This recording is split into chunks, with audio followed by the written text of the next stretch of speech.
Palm Sunday.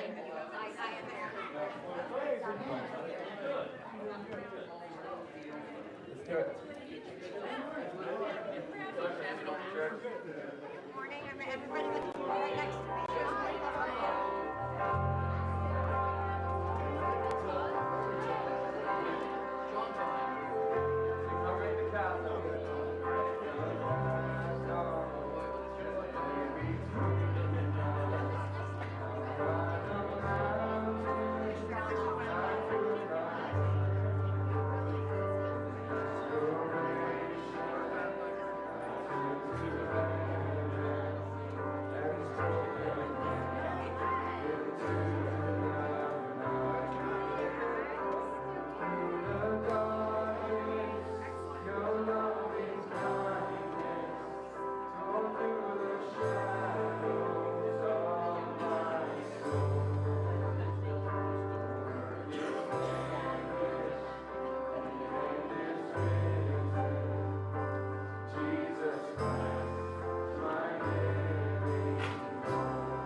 Very much.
show us.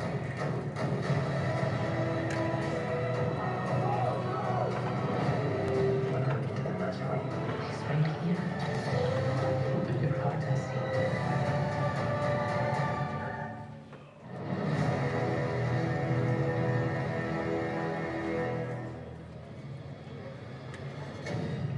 I don't know what to believe anymore.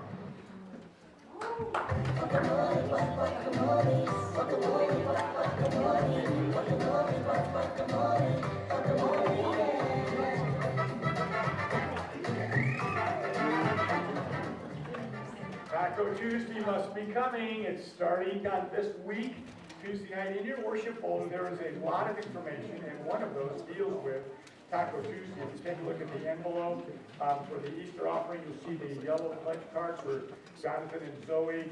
Taco Tuesday is your opportunity to get the details, because we can't share them on a Sunday morning, just to be careful for them and security reasons. And so we can give you more details. They can specifically, if you just come in person. So Missy and I invite you to our house this Tuesday, 6 p.m. for Taco Tuesday. We'll provide the tacos. You come with questions for Jonathan and Zoe about where the Lord is leading them and what their mission is. There are some details in the worship folder on the backside of one of the inserts. And so we are doing one of two things for our Easter offering this year. We are continuing to collect one-time gifts to help cover our 20th anniversary event costs, which, by the way, our 20th anniversary celebration will start on Saturday night, the 22nd, for all of us who are just regular attenders here at Cornerstone. We've been invited to Vince and Verna's house, and we will just have a family barbecue, both with those who are part of the church and those visiting from out of town. And then on Sunday morning at 9 a.m., we'll have a worship service and a celebration service. And we've invited back a lot of our old worship leaders and getting answers back from people that are going to be a part of it. I've heard that Brianna Barr is going to be joining us. Joe May is rumored to be coming back. Those of you that listened from the very beginning, Joseph DeMore is going to come back. And just a handful of others are going to be part of that. Cheryl Robinson and the Chink Band are going to be here on that day. So it's going to be just a great day of worship and celebration. And so Anthony Delgado is going to be coming back and sharing with us as well. And so we'll have a service from 9 to about 10:30, and then we'll go right from that into just a picnic and a barbecue. The picnic that day is taken care of and covered for you. So we're going to provide your food. We just want you to come and be a part of everything and be ready just to join in the fun. So that's a look at all of that. So you can either give for the Easter offering as a one-time gift, and you can put this in the regular offering if you're ready to go, or you can bring this back next week on Easter Sunday. But we are encouraging you instead to take a look at your one-time gift and ask yourself, could I give this as a monthly gift to Jonathan and Zoe to help them get to their destination in September? Or could I give 10% of what I was planning on giving and then make that the monthly gift to Jonathan and Zoe? So check that out. And again, check the box that you're going to be at my house either this Tuesday or next Tuesday for Taco Tuesday. You'll get a chance to talk to them and get some details. If you're already a supporter of theirs and you just want to come out and be a part of just the celebration, you can check the box. We'll feed you some tacos as well. We'll be glad to have you. Okay, that's just one of a few things. Hang in there. We will not be having communion today. We're saving that for Good Friday, and also looking at bringing communion on the day of the anniversary. So I want to encourage you to join us this Friday for our Good Friday service at 6 o'clock. And then also tomorrow, the room is right and the day of the week is right, but the date is wrong. So tomorrow there is a meeting for hot dogs, Harleys, and hot rods. Tomorrow is not the 6th, tomorrow is the 3rd. But we want to encourage you to be a part of that and helping for the planning of our annual event. That is our greatest outreach to the community. It's exactly what it sounds like. There's hot dogs there, there's hot rods there, there's Harleys there, there's Vacation Bible School sign up and information, there's music. It's a great opportunity, but it requires a lot of people to be a part of that process. And so I want to encourage you to be part of that planning meeting. Speaking of planning meetings, today, right after this service, we could use a good-sized handful of you to be ready to help us next Sunday during the children's ministry time of Easter Sunday service. And so if you'll just join us right after this service in room D, then we will go over the plan for you. Dan McLeod is going to go over the entire plan, let you know where you can be plugged in. So we would love to have plenty of volunteers next Sunday. So you will come to church. The idea is we have one service next Sunday, 9 a.m., no Sunday school. We will have our Easter potluck after the service. Okay, we're expecting to just fill up the room and all the way overflowing into this side. And so I want to encourage you to come early to get your seats. Would like to also encourage you that if you're able-bodied, don't park along the sidewalks, please. Park back and then walk in. Leave those for visitors and those who can have easier access to our sidewalks. We might have a new sidewalk by then. You've seen the forms up, but not sure if we're going to be able to get the cement laid in time. It will be done by the anniversary, but possibly even by Easter Sunday we'll have that filled and ready to go. So if you can just keep that in mind, I would encourage you to come early so get your seats and be ready to go. We're gonna try to fit everybody in just one service next week, and so it'll be filled up to the back. So I want to give you an idea of that. If we're crowded at the very beginning, we will exit the children at the very beginning. If we have room for them until we're done with worship, then we will exit them during the message. So if you sign up for Children's Church, you will be part of the worship and the celebration, and then you'll step out during the message time to be helpful. And the children have an incredible lesson. I don't want to tell you about it because you'll just all bail and help and go there. But Dan McLeod has set up a wonderful lesson, and we have special gifts for the kids and the families that come, and so we'd love to have you be a part of serving the kids as well next week. Okay, on the 23rd for our anniversary, we are going to be offering these t-shirts. And so they are 20th anniversary shirts. They have our 20th anniversary logo on the front, have the same logo on the back with Philippians 1:6 as a verse. You'll be able to buy these on the 23rd for $15. Have I got a deal for you? Okay, why would I be telling you that? If you sign up to volunteer at Vacation Bible School, which is going to be the last week of July, if you sign up to volunteer at Vacation Bible School, this will be yours for only $10. Okay, but you have to do it between now and the 23rd. Okay, don't worry about what your job will be. Just sign up. There's a spot on your blue form. Check the box. We will see that you've checked the box. And then we will get hold of you this week, or you can call the office and say, hey, I checked the box. I'm a volunteer for VBS. I want my shirt. You'll come on into the office, and we'll take care of arrangements of getting it for you. And it will be a mere $10 for you. So that is just a deal you cannot refuse. So please sign up for that. We are ready to have you be part of that. Okay, this Wednesday is our Awana Pit Party. If you have tools that could help cut wooden blocks into beautiful looking little cars, if you have design ideas in your head, if you have a Sanders or whatever, join us at 5:45. We will feed you hamburgers and hot dogs, and you can help us bless the kids and their families by cutting their cars, designing their cars, and just being there to be helpful with the cars. So that's this Wednesday. I think I have covered it. Ushers, come on forward for our offering. And this is our regular offering that we're taking right now. And so we will have our elders offering still at the end of the service today. Notice in your worship folder 4 invitations for you to pass out for Easter and for the anniversary. You got a 2-for-1 deal going on there. So grab these. And if you need more, check with the church office and we can get you some more so you can pass them out to family and friends and encourage them to come. As you're giving today, and this is a continued act of worship, thank you for your faithfulness. This is for our regular offering. We will collect the elders' offering, which is set aside for specific needs of individuals at the end of the service. So this is just your regular faithful giving to the Lord. So as you do it, and you're worshiping with your words, and you're singing, worship with your giving as well. Let's do that.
things of earth were strangely dim in the light of His glory and grace.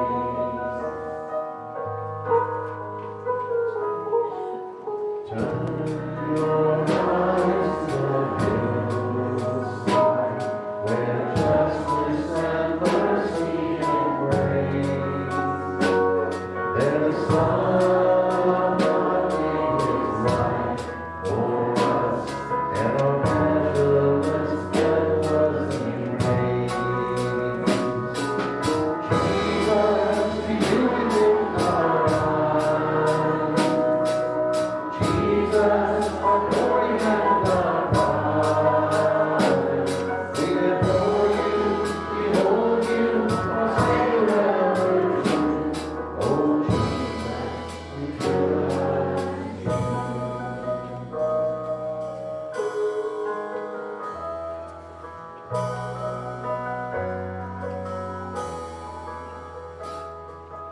Turn your eyes to the holy and see Christ the Lion away. What a glorious joy of death is gone, for we carry His life in our days. Jesus, to you we lift our eyes. Jesus, our glory and our pride. We adore you, behold you, our Savior ever true. Oh Jesus,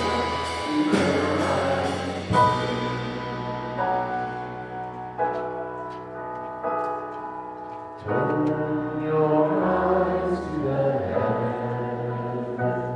Our King will return for His own. Every knee will bow, every tongue will shout, all glory to Jesus alone. Jesus, to you we lift our eyes. Jesus, our glory and our pride.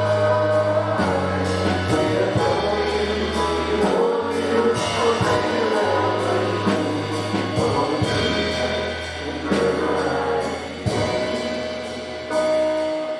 Jesus, we praise Oh Jesus, we praise you.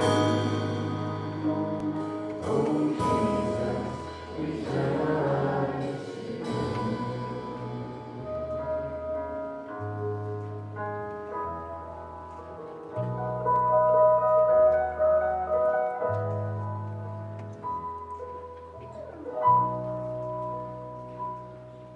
Amen, church.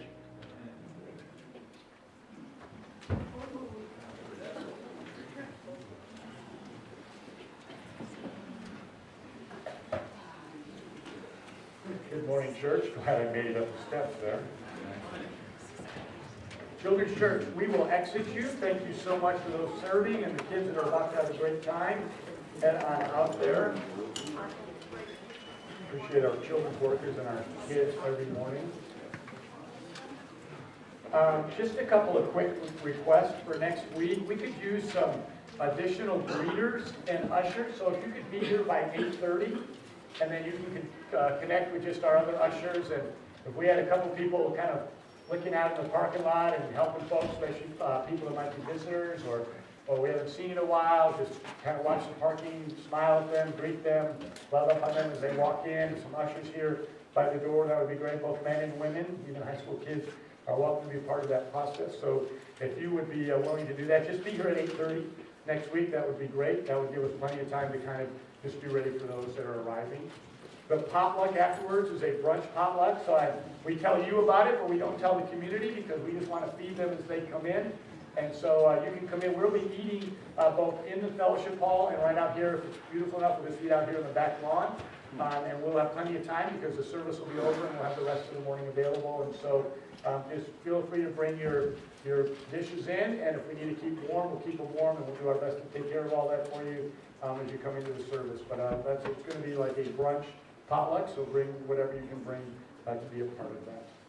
I do realize it is Palm Sunday, but last week we began a series really of just taking a look at the last 2 days of Jesus' life. So we're really going to be looking at Good Friday on Palm Sunday today, and I wanted to begin with first the idea of why do we call Good Friday Good Friday. And so first of all, Good Friday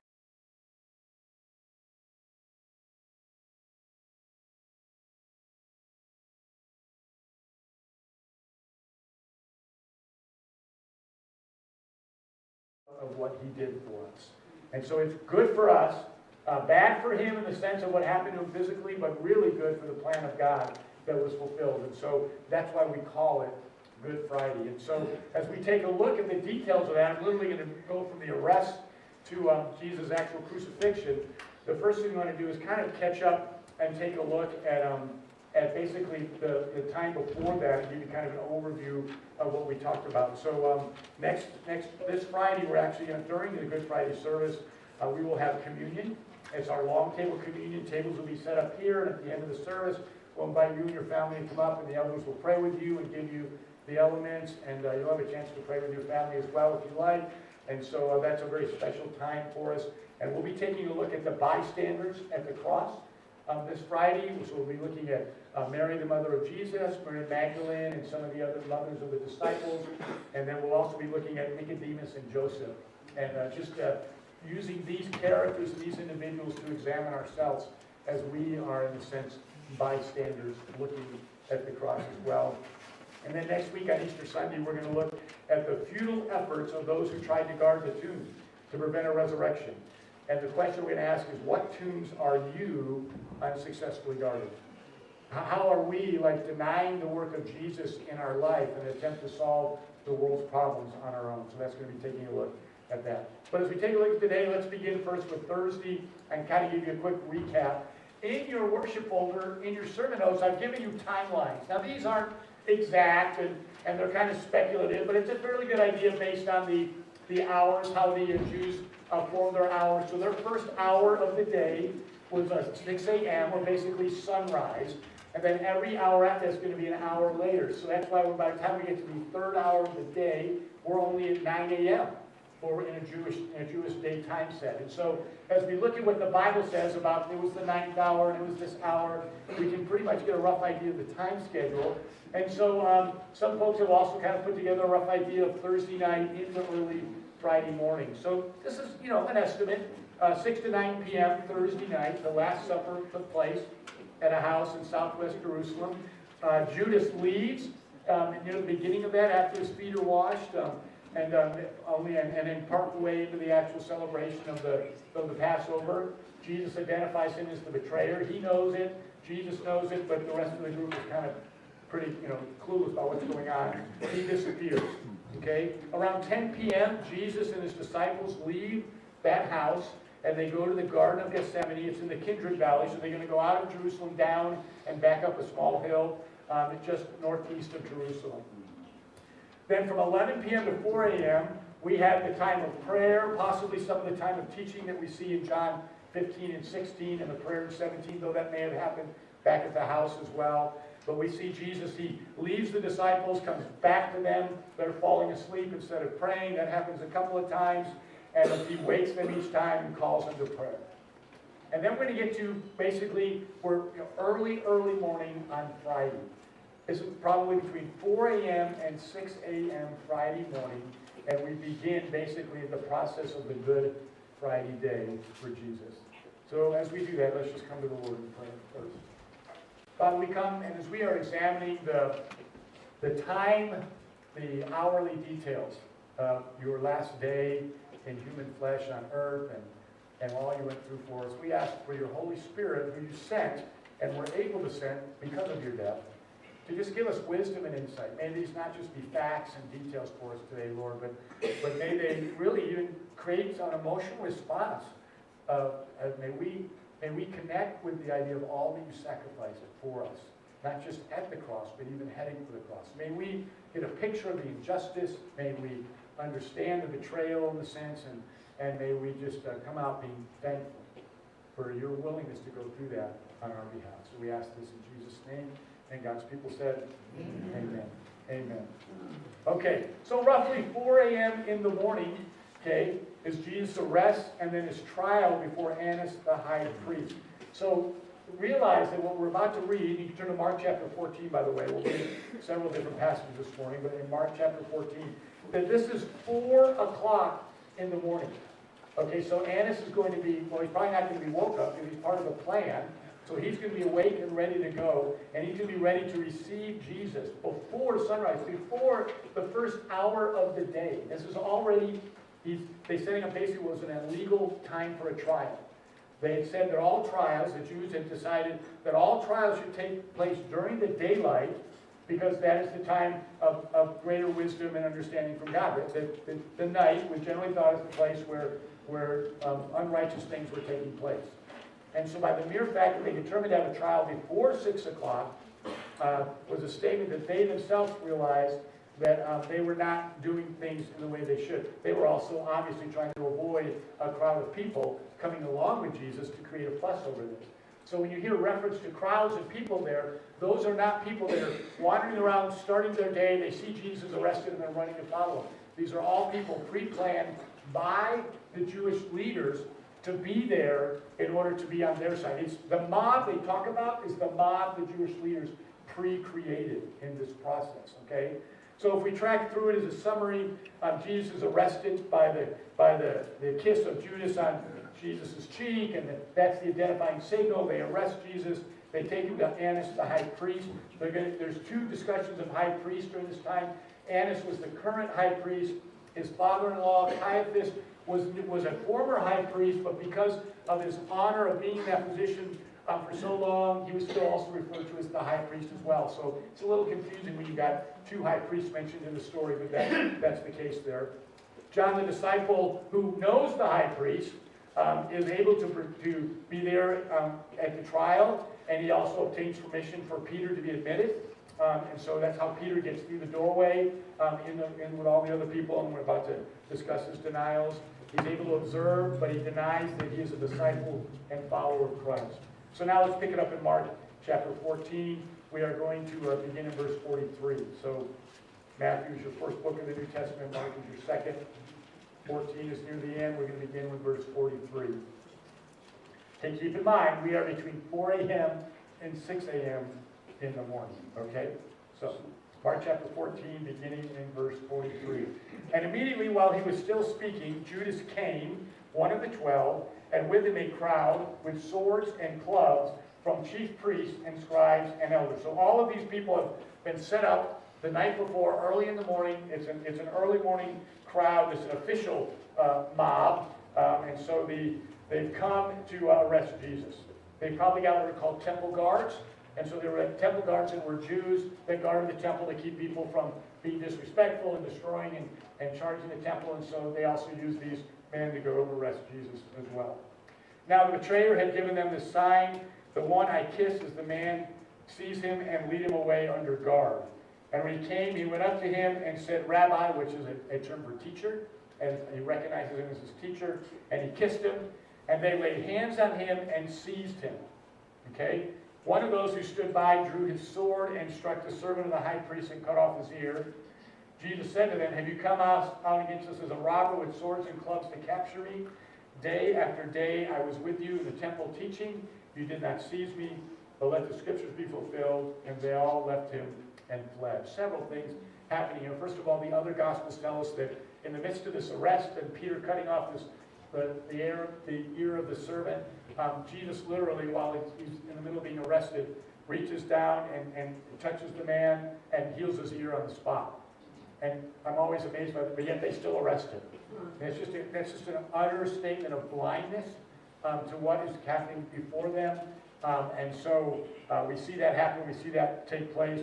And then it says they left him and fled. And so at that point, that they who left him and they who fled are the disciples. They just take off running. John follows at a distance and gets himself into the trial. Peter follows at a distance with John, gets himself into the trial. Here's just an interesting side note, verse 51. And a young man followed him with nothing but a linen cloth about his body, and they seized him, but he left the linen cloth and ran away naked. No other gospel mentions this young man, and he's never brought up again as to exactly who he is. But here's the belief and understanding of this. We believe this is Mark, the writer of the gospel, identifying himself, that I was there on site. And he basically identifies himself as I'm the one there. We also believe that much of Mark's gospel is written as Peter has either preached it or as Peter has told him. And so when you get into later on letters from Paul, Paul brings up Mark and mentions him, and then there's a connection between Peter and Mark. So these are kind of the clues you put together that, that Mark is basically doing a self-identification of it was me. It's speculation, but it seems to make sense in the process. Nobody else even bothered to mention it, so Mark decides, yeah, you've heard the rumors. I can tell you about the young man. And so he probably just left that as a marker. Verse 53, and they led Jesus to the high priest, and all the chief priests and the elders, scribes, came together. And Peter had followed him in a distance right into the courtyard of the high priest, and he was sitting with the guards and warming himself. So notice, go back up to verse 53, all the chief priests, all the elders, all the scribes came together. So these are all the religious ruling leaders at the time, and they're all up in a trial that is illegally set before the sun rises. So this is a mass conspiracy to silence someone that has been a challenge to them, that is trying to upend their authority and their rule. That was their issue. Their issue is, you can preach all you want, little rabbi, but quit saying that you're God and quit preaching against us. Because now we're removed from power and you're placing yourself in that. And so this is what's happening, all of them come together. Peter is now inside warming himself. So he's not warming himself at a fire with just a haphazard group of people. These are all going to be any of the guards that just brought Jesus in. They're going to be any of the servants that are part of the high priest, or anybody that is specifically told, look, get here at 4 a.m., get to the high priest's house. When we say it's the high priest's house, we're picturing a gigantic courtyard where he would have also had business taken care of and things like that happening. And so this is what's happening here. This is why Peter, he's not really with a random group of people. These are specific people that have been called to be up between 4 and 6 a.m. in the morning. Now the chief priests and the whole council were seeking testimony against Jesus and put to the death, but they have found none. So now they have a trial and they have no evidence. Okay, they've been working, and they have got no evidence for this trial, but they're still going to do the trial because they want to get this all squared away. And so they have found none. Many bore false witness against him, but their testimonies did not agree. The rule was two have to agree. So even if they got people to bring false witnesses and false testimonies, they couldn't even get their liars to agree. So the liars wouldn't even come together and collaborate and agree on a story. So they didn't even have evidence among the liars. And so that didn't help their case out at all. Okay? Some stood up and bore false witness against him, saying, we have heard him say, I will destroy this temple that is made with hands, and in 3 days I will build another not made with hands. And so they're saying that when Jesus said that, he was very clear that he meant the temple of his body, that he's going to destroy the actual temple, the Jerusalem temple they worship in, which would obviously be considered to be blasphemous, and they couldn't do that. So they tried that out. Yet even about this, their testimony did not agree. So they couldn't have enough agreement to even hold him there. The high priest stood up in the midst and asked Jesus, have you no answer to make? What is it these men testify against you? But he remained silent and made no answer. This, by the way, this is a side note. If you're falsely accused, honestly, the best thing to do is just be quiet and just walk away. And then gather with some friends that you trust and quietly say, what are we going to do about this? And probably one of the worst things you do is immediately start firing back in the moment. You just made a step aside, oh, well, my reputation could be damaged. Just step aside, think about it calmly. That may mean an hour later or a day later. But Jesus said, look, it's not even worth me dealing with this false testimony. So I'm not even going to defend what is not true. So then the high priest asked him, are you the Christ, the Son of the Blessed? Which is asking him, not only are you the Messiah, but are you claiming to be God's Son? Are you claiming to be God, very God himself? And Jesus said, I am, and you shall see the Son of Man seated at the right hand of power and coming with the clouds of heaven. That is the clearest statement that we've heard from Jesus up to this point, especially in a public crowd. He hasn't said this beforehand because he knew the specific timing that he should be arrested, that he should be tried, and that he should be hung on the cross. and he oversaw the process that was coming. And so every statement there is a statement of deity by a man. I am the Christ. I am the Son of the Blessed, so I am the Son of God. The Jews knew that the Son of God meant he was claiming to be God himself, because God can't have, God is one. So his Son was a statement of his physical presentation here on earth. He said, I am. And then just to add to that, he said, you will see the Son of Man. That's Daniel's phrase for the coming of God. Okay? You will see the Son of Man seated at the right hand of power. The right hand of power means I share equal authority with God himself. I am at the right hand of his power. Coming with the clouds of heaven. That's an idea of everything. That's not just clouds we see in the sky. The idea of all the authority and power of heaven. I'm coming with that. Okay? So he basically made a clear statement. Yes, I am God, very God, in human flesh, right here before you. And the high priest had one of two options. Either fall down on his knees and worship him, which is what Thomas does later when he's convinced. Okay? And others do, as we see that. Or he's going to have to do what he did, because he doesn't want to fall down and worship. He doesn't want to receive the plan of God before his eyes, because it's going to upend his own plans. And that's the typical response throughout all generations. The reason that we do not receive the plan of God is because our own plans become the priority at that point. And the high priest tore his garments and said, what further witnesses do we need? You have heard his blasphemy. What is your decision? It was a very spiritual moment for the high priest. He looked spiritual. He followed through on the spiritual plan. You can't allow a guy to say he's God if he's not. And so that was a spiritual response on his part. He looked good. Just for all the wrong reasons. All the wrong. He was hiding behind his religion because he didn't want to acknowledge the fact before him. And they all condemned him as deserving death. And not only did they condemn him at that point, but then they go on to spit at him. It says, and some began to spit on him, to cover his face, to strike him, saying, prophesy, and the guards received him with blows. And then in the middle of this, we've got, the scene kind of pauses for us there and jumps out to the courts now. And as Peter was below in the courtyard, one of the servant girls of the high priest came. Seeing Peter warming himself, she looked at him and said, you also were with the Nazarene Jesus. She was probably out there with the mob. When he was arrested, she probably saw that Jesus was the one with the sword. And so Peter is like, yeah, not only do I not want to admit that now, but then you're going to connect me with a sword in my hand, and there's going to be real problems. He denied it, saying, I neither know nor understand what you mean. And he went out into the gateway, and the rooster crowed. Servant girl saw him again, and began again to say to the bystanders, this man is one of them. So the servant girl's kind of like hounding him. But again he denied it. After a little while, the bystanders again said to Peter, certainly you are one of them. You are a Galilean. You don't look like one of us. You look like one of those guys out there that was part of his group that all fled.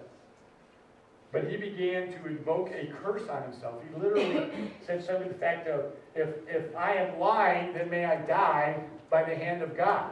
Which was a moment of grace for him at that point, because he was lying, and he did not die by the hand of God. I do not know this man of whom you speak.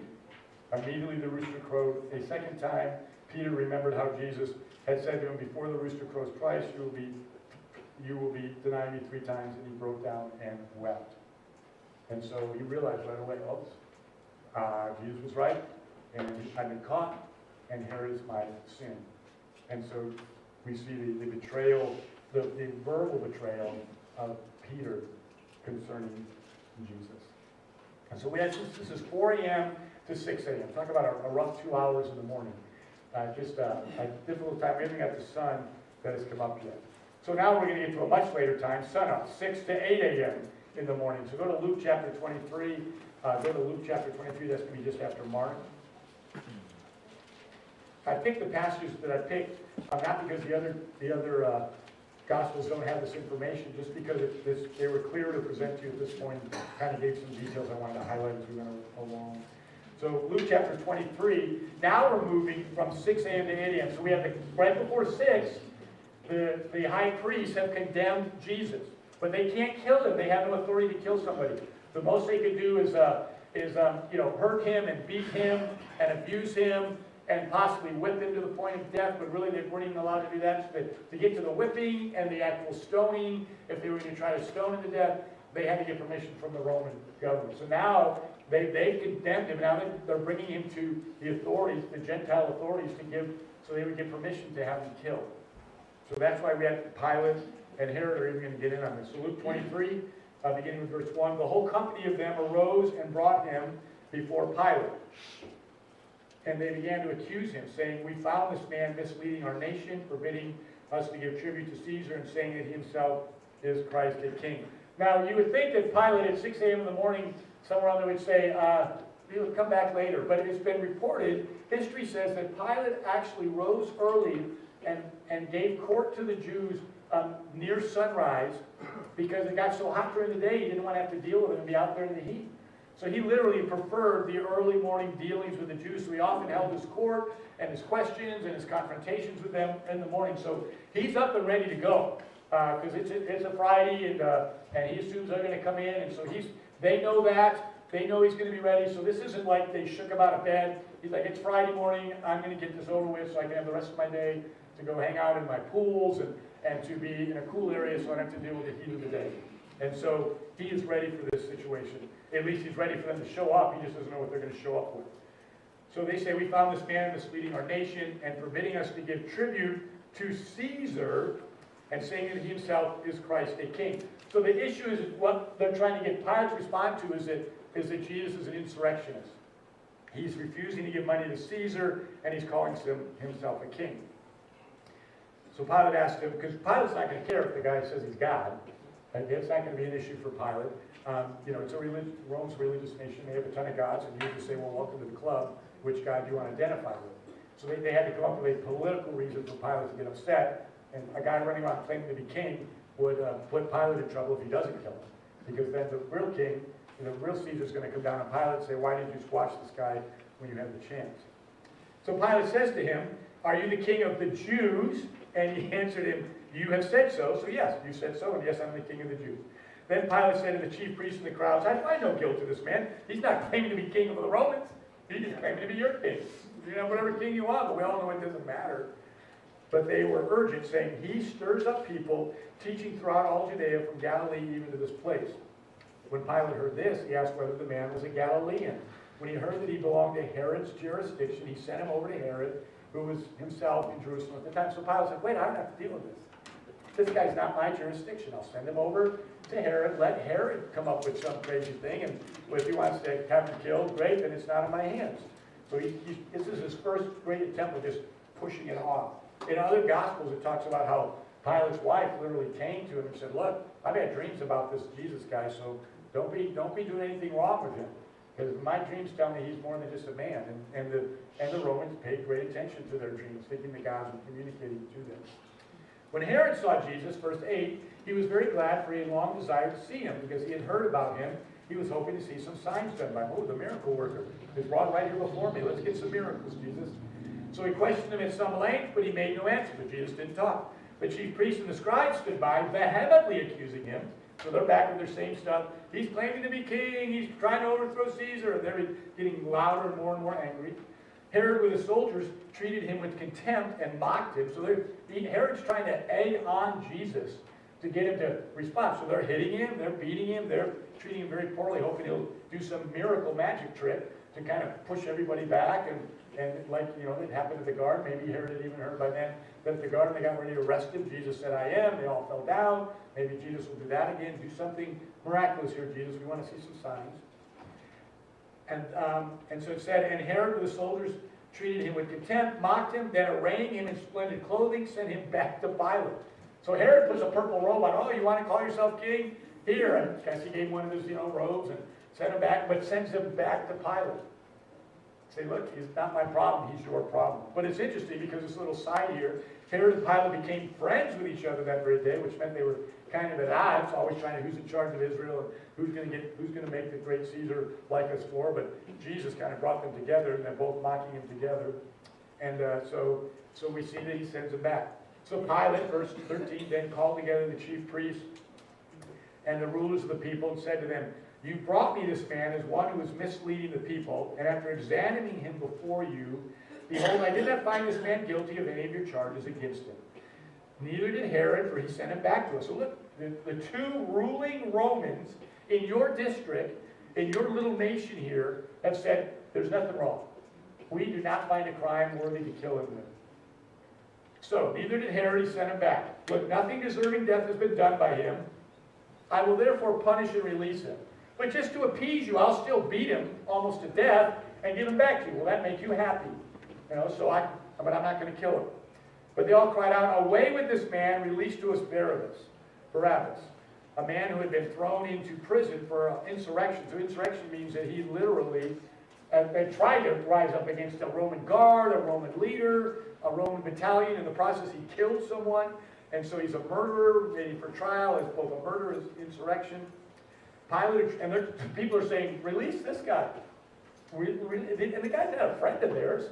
He's only going to get him in more trouble because he's fighting against Rome, but release this guy. That was a rule that Pilate had offered on the Passover, as kind of a way to placate the Jews at every Passover when it came around. If there were any Jews that were getting ready to be being killed by Rome, as a way to placate them in their Passover, he would let one free at their request.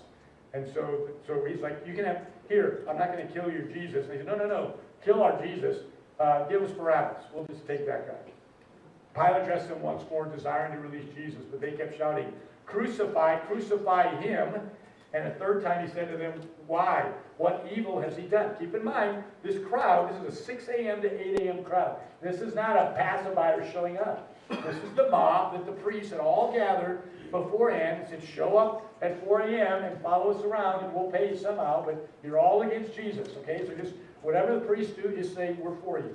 And we're going to agree with you. So why, what evil has he done? I have found in him no guilt deserving death. I will therefore punish and release him. But they were urgent, demanding with loud cries that he should be crucified. And their voices prevailed. So Pilate decided that their demand should be granted. He released the man who had been thrown into prison for insurrection and murder, for whom they asked, but he delivered Jesus over to their will. This is an amazing statement that Jesus will die in the place of the insurrectionists and the murderer. And he will die, be like if you and I were in jail and guilty for our sin, and they pull us out of jail and send Jesus to the chair for us. That's exactly what's happening. As this is a statement of all mankind has been pulled out of their cell and set free, and Jesus stepped in to take that punishment. And we all have the option then at that point, what am I going to do about that? Am I going to join the crowd that points my finger and laughs and mocks him? Or am I going to fall down on my feet and thank him and worship him? And so, that's 6 a.m. to 8 a.m. We're barely at 8 a.m. yet. And so, Pilate has washed his hands of the situation. He has agreed to have Jesus killed. In other passages, you see that part of the turning point was they threatened to go tell Caesar that Pilate was not, treating a would-be king like he was a problem, and Pilate's worried about his job. And so, there's a lot of political reasons, but they just pressed him. They knew how to get to him, and he said, okay. On the spiritual end, we have to have the Gentiles as well as the Jews sending Jesus to the cross, because Jesus didn't just die for the Jews, he didn't just die for the Gentiles, he died for all of mankind. And so you have the representation of the Jews and the Gentiles, all of mankind, sending Jesus to the cross. Okay, drop back to Mark 15. We're back to Mark 15. We're going to pick it up in verse 16. And in between all of this, which I haven't gone in great detail about, but you can find it every step of the way. Jesus is beaten, he's spit upon, he's hit, he's mocked, crowns of thorns are placed on his head. He's just treated brutally throughout the entire process of just humiliation. Mark chapter 15, verse 16, the soldiers led him away inside the palace, that is the governor's headquarters, and they called together the whole battalion. So they got an entire battalion. By now we're at 8 o'clock in the morning, there's commerce going on. People are bustling about because it is the Passover, so by sunset, they've got to have all the food in their house, everything ready, and all their work has to be done for the day. So they're up and moving early, the Jews are. And so by now, word's getting out, hey, man, there's something going on with Pilate, there's something going on with Herod, something going on with the high priest, and the conversation's getting out. So by now, when they get ready to take him to the cross, Pilate's like, and get a whole battalion out there, because once the regular people who love this guy, who are behind this guy, find out what's going on, we get a real problem in our hands. So there's this battalion of soldiers that are going to get Jesus from Pilate's place to the cross, unmolested by a crowd that might try to whisk him away and rescue him. And so they clothed him in a purple cloak also, and twisting together a crown of thorns, they put it on him. I'm in verse 18 of Mark 15. They began to salute him, "Hail, King of the Jews." They're mocking him. They were striking his head where they read and spitting on him and kneeling down in homage to him. I tell you, probably the most humiliating part is not the physical, is the false worship of pretending that you're following Jesus when you really aren't. That's probably the worst crime of all in the midst of all that. When they had mocked him, they stripped him of the purple cloak and put his own clothes on him, and they led him out to crucify him. So it's just a very short picture of what takes place now. He's walking, and they compelled a passerby, Simon of Cyrene, who was coming in from the country, the father of Alexander and Rufus, to carry his cross. And so Jesus was carrying his cross at first, but they felt like he was too weak and beat to get it there, so they grabbed the passerby and gave him the cross. And so there's just a picture here is the idea that the blood that was on Jesus, that was on the cross, then would have gone on this Simon. And so it's just the idea that, again, that the cross that Jesus bore really wasn't his own cross for his own death, though he did that. It was the cross that we should have been on and we should have been bearing. Here's another interesting tag. I'd love to bring this up to you. Why in the world, in the middle of this death story about Jesus, does Mark say, Simon of Cyrene, who was coming in from the country, the father of Alexander and Rufus? I mean, we don't even hear about these two guys the whole rest. These are markers of authenticity in the Word of God. Mark is saying when he wrote this, he wrote it to people who would know Alexander and Rufus. Oh, those guys are grown up now. You know those two brothers. Wait, did your dad actually? Yeah. And so if Mark is making up the story, then all Alexander and Rufus got to say is, look, my dad was never there and we were never there. How do we get in the story? So this is what you call an authentic marker from a writer to verify his story is true. And so he just drops it in there. Says, look, if you don't believe me, check with Alexander and Rufus' kids. They'll tell you that dad got drug into the mess. It'll tell you all about it. So apparently Alexander and Rufus are believers now among the group of Christians. So it's a wonderful little side story. And Mark is famous, so he drops little notes here and there to give you pictures of what's going on. So they brought him, Jesus, to the place called Golgotha, which means place of the skull. And there they crucified him. And so now that's 8 to 8:30. The whole walking down the walk and possibly getting to the cross, it's probably about a half-hour walk. If you've ever been to Israel and Jerusalem, they have a supposed walk that Jesus would have taken with little sights of the cross along the way. And if you've got a guard and people rushing you through it, it could take you about a half hour to get through the narrow streets and get to where you're going. And so this is like a half-hour profession of Jesus coming through before the people, and all of a sudden all the people realize, wait a minute, the Messiah is going to be, that Jesus is being crucified. Okay, so let's pick it up here at verse 25. In the description, verse 24, they crucified him, divided his garments among themselves, casting lots for them to decide which to take. And it was the third hour. So it's the third hour, we're at 9 a.m., okay? We're at 9 a.m. in the morning. And Jesus is about to go on the cross at 9 a.m. I don't know about you, but sometimes I'm like, okay, I think he got on the cross sometime after 12 or whatever. No, he's on the cross by 9 o'clock in the morning. So the majority of the people aren't even going to discover that Jesus was on trial and then crucified until he's already up on the cross, okay? And so he's up there, it's 9 a.m., they crucified him. The inscription of the charges against him were put on the top, which was pretty common. Sometimes you just write, okay, he's a murderer, he's an insurrectionist, whatever, and so they put on his, the King of the Jews. And other Gospels say that the chief priest went and said, don't put the King of the Jews on there. He said that he was King of the Jews. We don't want any claims that people would think that we think he's the King of the Jews. We don't want to be known as putting him in charge of our lives in any way at all. Just make sure we just get that he says that. But Pilate in another Gospel says, I've written what I've written. So the King of the Jews is up there, and that's why he's being crucified. Which would be a legal reason because he's claimed to be king. So he can't be the King of the Jews because this current Caesar is going to be King of the Jews as well. With him they crucified two robbers, one on his right and one on his left. And those are the thieves on the cross. It's 9 o'clock, and Jesus is crucified the third hour. Okay, go to the last Gospel, John chapter 19. John chapter 19. We'll pick up the story here.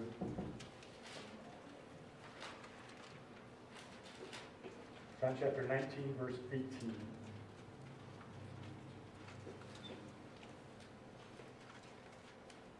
There they crucified him with two others, one on either side, Jesus between them.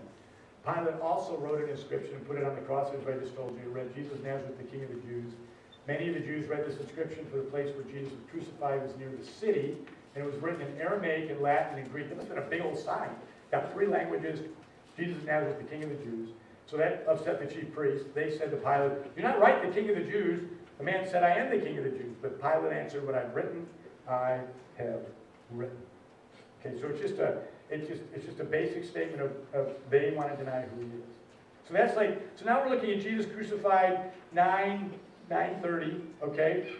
So then from 9:30 to noon, we have this period of waiting. And so let's go back to Luke 23. Keeping your fingers busy, whether you're sliding your phone or changing your pages. Luke 23. And hopefully this will encourage you this week. I've got it listed in your sermon notes for the week to study. But you know, if you wanted to do one great valuable thing this week, is every day, if you back up to like the last 4 chapters of each gospel, but just look, they'll tell you, we're triumphal entry. Just start there and just read that gospel's presentation. You'll be surprised. You'll find that at least 1 to 2/3 of every gospel is the last week of Jesus' life. So spend some time just soaking yourself up in each of the gospels to talk about this. This is one thing that all the gospels have in common, is the last week in the crucifixion of Jesus. So many stories overlap in this situation. Okay, Luke 23:35. Luke 23:35 says the following. And the people stood by watching, but the ruler scoffed at him, saying, "He saved others, let him save himself. If he is the Christ of God, his chosen one." In other words, hey, if he really is the Christ of God, let him get down from the cross. Let's see the miracles. Let's see that. You know, kind of, we'll all follow you then if you come down, Jesus. But Jesus didn't come to make a grand display of his powers and his ability to rescue himself in any situation. He came to die. So he was actually displaying what the Christ was to be displaying at that moment, his willingness to die for others. The soldiers also mocked him. So we have both the Jews and the Gentiles mocking him. Soldiers also mocked him, coming up and offering him sour wine. "If you are the King of the Jews, save yourself." There was that inscription, "This is the King of the Jews." Even the criminals hanging beside him, one of the criminals who was hanged railed at him, "Are you not the Christ? Save yourself and us." But the other rebuked him, saying, "Do you not fear God, since you are under the same sentence of condemnation? You're being killed justly. He's being killed unjustly. You both have the same condemnation. And you're mocking God at this point? And we indeed justly, for we are receiving the due reward of our deeds, but this man has done nothing." And he said, "Jesus, remember me when you come into your kingdom." Jesus said to him, "Truly I say to you, today you will be with me in paradise." Here Jesus is dying on the cross, and some of his last acts are so amazing, because he still turns, and at the request of this individual, he saves this individual. So what do we do with this entire morning? Let's just pause here. I want to take a look at it. This is really the crux of it, is that this entire morning, not just the time on the cross, this entire morning is a physical response to a lack of trust in God. From the arrest, to the kiss on the cheek, to the betrayal, to in the courtyard, to the fake trials, to the denial of Peter, to the denial of Pilate, and taking to Herod, and Herod sending back, and Pilate giving in, and the whipping, and the beating, and the mocking, and the crucifying.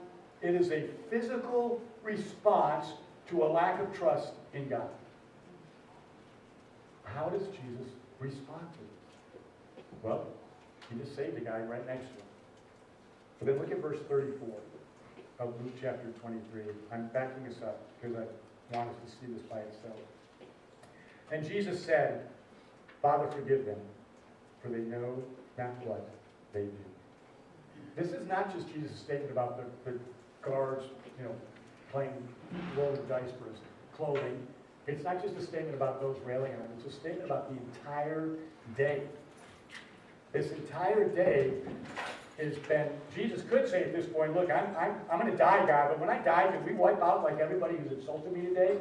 Could we just have a plague come over them? Could we have some lightning bolts? It's going to be dark in a few moments. Just have them drop with some disease. I'll give you a list, Lord, of all these people that have done me and you wrong today." But instead, he says the most amazing thing. "Father, forgive them, for they know not what they do." does that apply to the 21st century? Last Monday morning, a horrible thing happened in Nashville. You probably tracked the news. A woman swung into a Christian school and killed, I think, 3 kids and 3 adults. And it's a horrible thing. It's a horrible thing. And the Christian community has got even more up in arms because it was a Christian school. And then the word came out that the shooter identified as a man. And so I've been listening. You know, the Christian news is just having a field day with this. Oh, good. We can just now slam every transgender individual in the world and just say how evil and bad they are. You realize that a school shooting is also a physical response to a lack of trust in God? Do you know that alcoholism, adultery, divorce, lying, cheating, stealing, whatever your pet sin is a physical response to a lack of trust in God?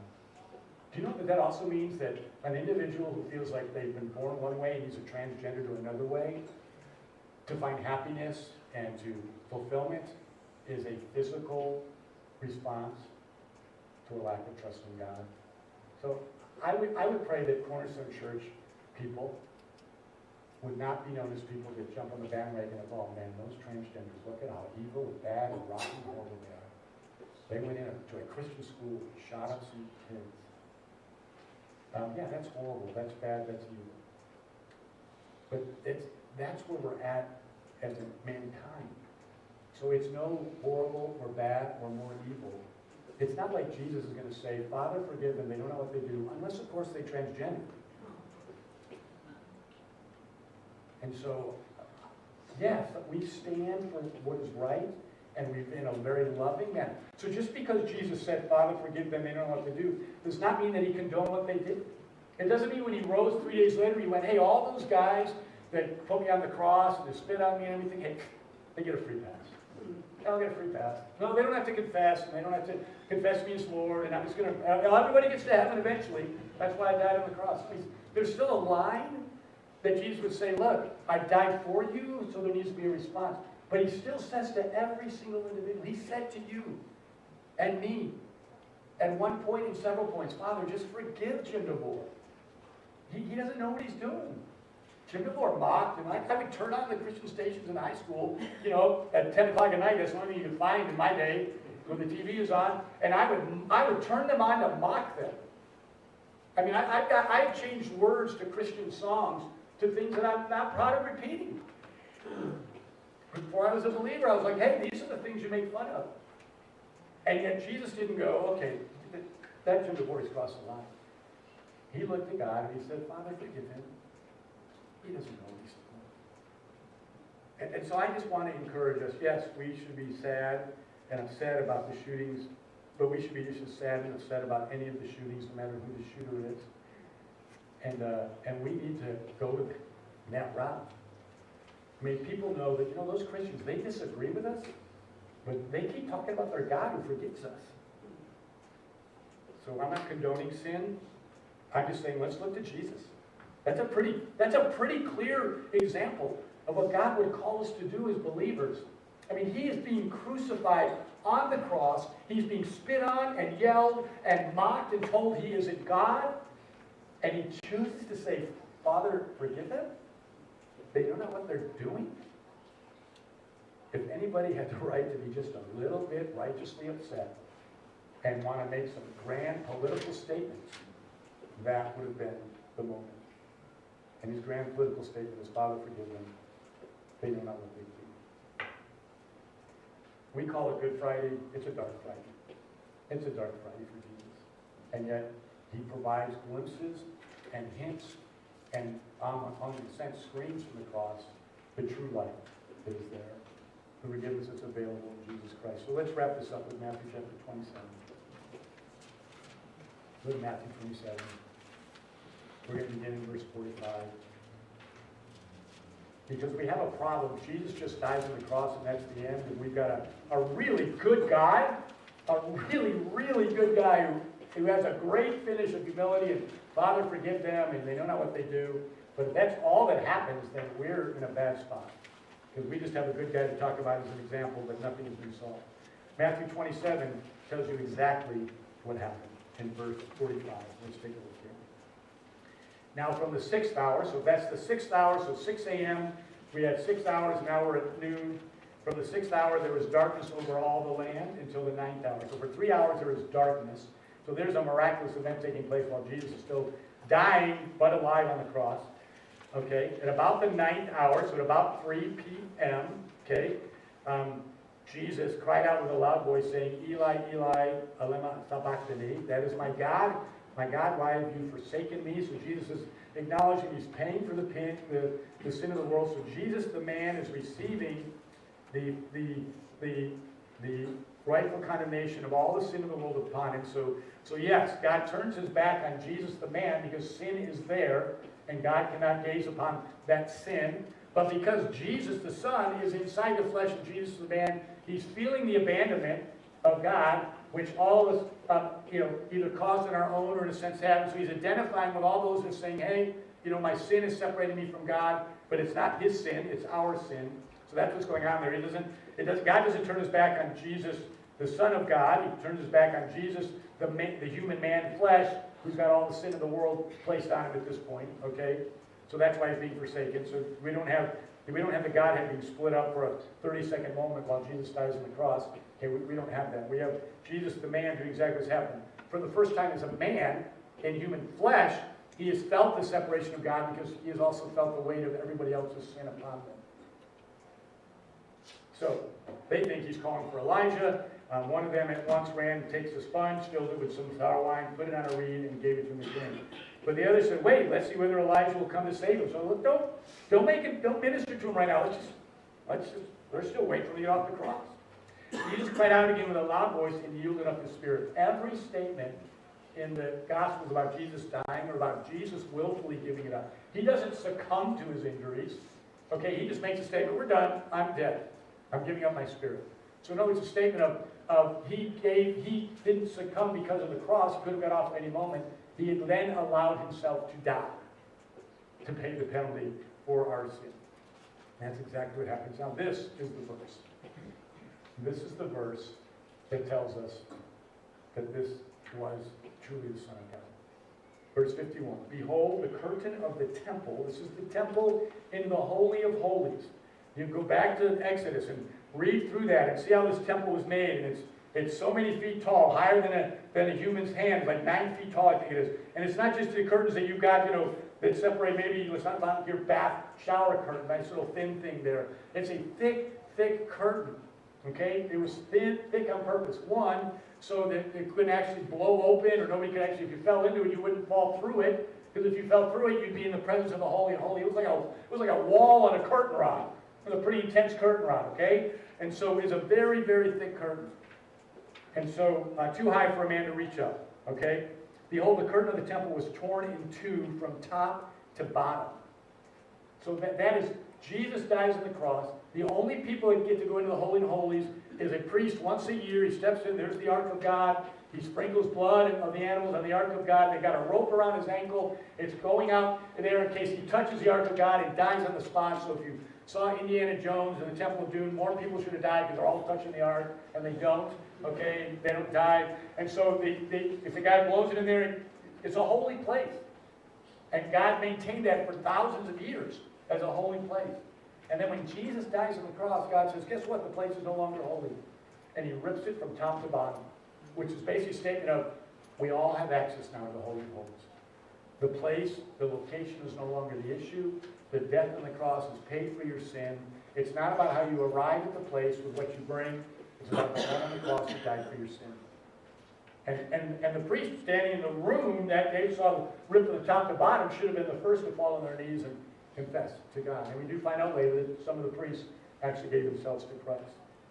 That is the statement. That is the statement of statements right there. That is the futile attempts of man trying to control God, and God saying, your attempts are futile. None of these plans, none of your ideas have worked. You have been upended because he just died for exactly what he came to die for. And then 3 days later, as we're going to talk about next week, he's going to rise and prove that not only did he die as the Messiah, and not only was access to God made, But that access to God also comes along with the ability to live forever with him because of Jesus' resurrection. Let us be people of the cross. Let us be people who don't just pass it off. Let us be people who meditate and think about it and then turn around and become thankful. Let us be people who come away from the cross and are willing to look at those around us and say, Father, forgive them, for they know not what they do. I'm just going to close with some prayer. And hey, worship team, come on up and just share with us the verse. And then let's just pray. Father, we come before you and we pray that you would cause your Holy Spirit that lives within us, that allows us to identify with Jesus, to identify specifically with the attitude of Father, forgive them, they know not what they do.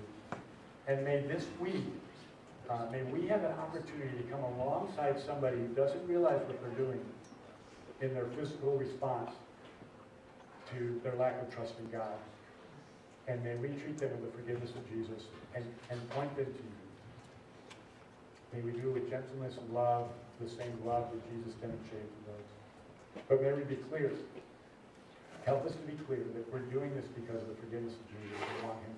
We want them to receive that cleansing forgiveness for the issues that they have caused them to separate themselves from. This week, Lord, give us opportunities to be more somber about the cross. Give us opportunity to prepare ourselves for Good Friday, and then to celebrate with great joy the resurrection of Sunday. Lord, we thank you. We thank you for the cross. I pray that today your Holy Spirit has given us a greater picture, and in our own lives we have been able to just realize the forgiveness that you've given us because we have not known what we're doing. God's people said, we're going to take our elders' offering at the same time we do this song. The elders' offering is a separate offering. It goes towards people who have needs, both here in the church and in the community. We keep it set aside from our regular budget and just use it for those special events. If you're in need, we'd love to talk to you about that and be able to help you out possibly with this offering.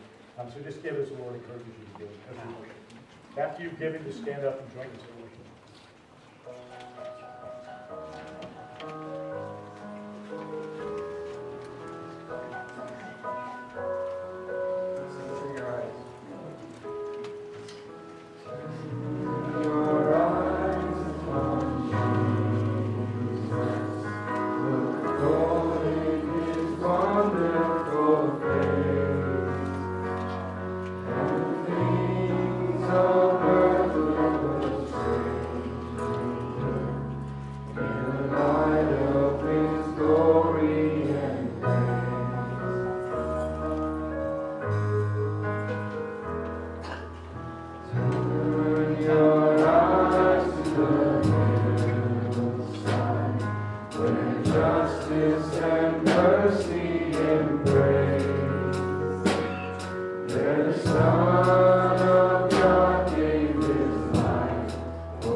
Just repeat after me.